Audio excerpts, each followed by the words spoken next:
Bonjour et bienvenue. Aujourd'hui, on va s'attaquer à un symptôme, un vrai casse-tête, autant pour le patient que pour le médecin, l'asthénie. On parle de fatigue profonde, oui, et pour un futur médecin, franchement, savoir s'y retrouver dans ce qui est un vrai labyrinthe, c'est pas juste une option, c'est absolument essentiel. Cette phrase « Docteur, je suis tout le temps fatigué », on va l'entendre des centaines, des milliers de fois. Elle a l'air toute simple comme ça, mais en réalité, c'est le début d'une enquête clinique hyper complexe. Et notre boulot, c'est de jouer les détectives.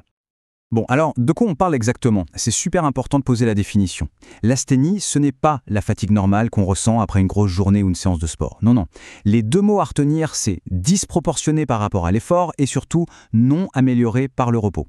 On a beau dormir, se reposer, rien n'y fait. Et ça, c'est un vrai signal d'alarme. Et voilà le cœur du problème. C'est un symptôme à haute sensibilité, mais très faible spécificité. Qu'est-ce que ça veut dire en clair? Haute sensibilité, on le voit tout le temps pour plein de choses. Faible spécificité, ça ne nous dit pas pourquoi, ça ne pointe vers rien de précis. C'est exactement comme un voyant qui s'allume sur le tableau de bord de la voiture, mais qui ne dit pas si c'est le moteur, l'huile ou les pneus. C'est un indice, mais un indice incroyablement flou. Et pourquoi on en parle autant? Jetez un œil à ce chiffre, 10%. C'est la part des consultations en médecine générale qui sont pour ce motif. Un patient sur 10 qui pousse la porte du cabinet vient pour ça. C'est juste énorme. Ça vous donne une idée de l'importance d'avoir une méthode, une vraie stratégie pour aborder ce symptôme. Ok, alors comment on commence cette fameuse enquête? Le premier réflexe, ce n'est pas de se jeter sur la prise de sang ou l'imagerie. Non, l'outil le plus puissant qu'on ait au début, c'est l'interrogatoire. C'est là que tout se joue, c'est là qu'on va trouver nos premiers indices. Alors voilà, en gros, notre checklist. D'abord, on veut savoir quand est-ce que ça a commencé, comment ça a évolué, est-ce que c'est tout le temps là ou est-ce que ça va et ça vient. Ensuite, le mode de vie, c'est crucial. On pose des questions sur l'alcool, le tabac, les médicaments, mais aussi le travail, un événement marquant. Puis, la question clé, est-ce que le repos change quelque chose? Et le sommeil, comment il est? On essaye aussi de faire la différence avec une vraie faiblesse musculaire, ce qui n'est pas la même chose. Et bien sûr, on est à l'affût du moindre petit signe associé. C'est un peu comme si on assemblait les pièces d'un puzzle, vraiment. Et avec toutes ces réponses, on commence à y voir un peu plus clair. On peut commencer à faire un premier grand tri. La distinction fondamentale, le premier aiguillage, c'est de se demander si on s'oriente plutôt vers une cause psychique ou une cause organique. Regardez bien ce tableau, il est super parlant.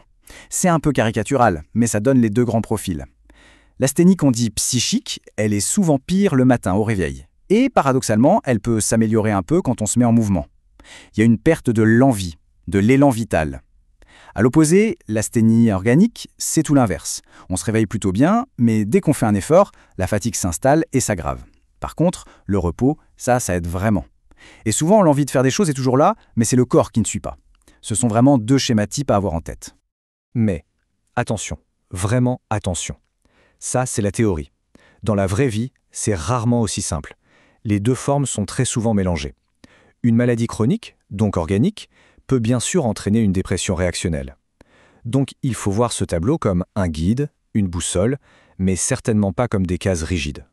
Bon, après avoir bien discuté, on passe à l'étape suivante, l'examen physique. Là, on quitte le subjectif pour chercher du concret, de l'objectif. L'examen physique doit être complet, de la tête aux pieds. On ne peut pas se permettre de passer à côté de quelque chose. On cherche des signes qui pourraient nous orienter vers un appareil ou un système en particulier. Un ganglion, une pâleur, un souffle cardiaque, une perte de poids qu'on peut objectiver sur la balance, tout ça, ce sont des indices précieux. Et il faut garder en tête que parfois, ça prend du temps. Il faudra peut-être plusieurs consultations pour tout rassembler. Alors, c'est bien beau tout ça, mais comment on mesure un truc aussi subjectif que la fatigue? C'est là que les échelles cliniques entrent en jeu. Elles sont super utiles. D'abord, ça permet d'ouvrir la discussion. Ensuite, ça permet de donner un score à la fatigue, ce qui est génial pour suivre l'évolution dans le temps. Est-ce que ça s'améliore avec le traitement? Ça aide aussi à dépister des choses plus spécifiques, comme la somnolence en pleine journée avec l'échelle d'Epworth, ou même des signes de dépression que la personne n'aurait pas forcément exprimés spontanément. Ok, on a nos outils d'enquête. L'interrogatoire, l'examen, les échelles. Maintenant, accrochez-vous, on va faire un tour d'horizon des causes possibles.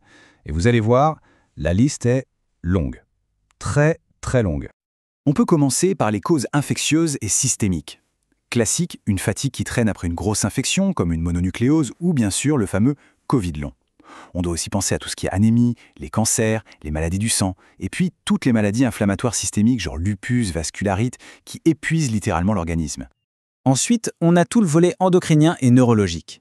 Un problème de thyroïde, un diabète déséquilibré, une insuffisance surrénalienne, tout ça, ça peut donner une fatigue énorme. Côté neuro, il y a aussi plein de maladies à considérer, et notamment des choses plus spécifiques comme la myasthénie, qui touche directement la jonction entre le nerf et le muscle. Un autre grand chapitre qu'il ne faut jamais oublier, les causes iatrogènes et toxiques. Iatrogène, ça veut dire lié aux médicaments. Plein de traitements peuvent fatiguer, certains antihypertenseurs, des psychotropes, des diurétiques. Il faut éplucher l'ordonnance. Et puis, bien sûr, il faut interroger sur les consommations, alcool, tabac, autres substances, et ne pas oublier que le sevrage peut aussi provoquer une fatigue intense. Et on termine ce tour d'horizon avec une catégorie qui est en fait l'une des plus fréquentes, les causes psychiatriques. La dépression, en particulier, est un immense pourvoyeur de fatigue. Parfois, c'est même le seul symptôme que la personne met en avant. On a aussi le syndrome de fatigue chronique, l'hypocondrie. C'est une piste absolument centrale.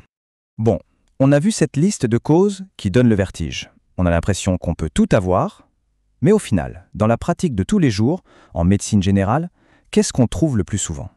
La réponse est assez contre-intuitive. Voilà le chiffre qu'il faut absolument retenir. 8%. Seulement 8% des asthénies vues en médecine générale ont une cause somatique, une cause organique bien identifiée.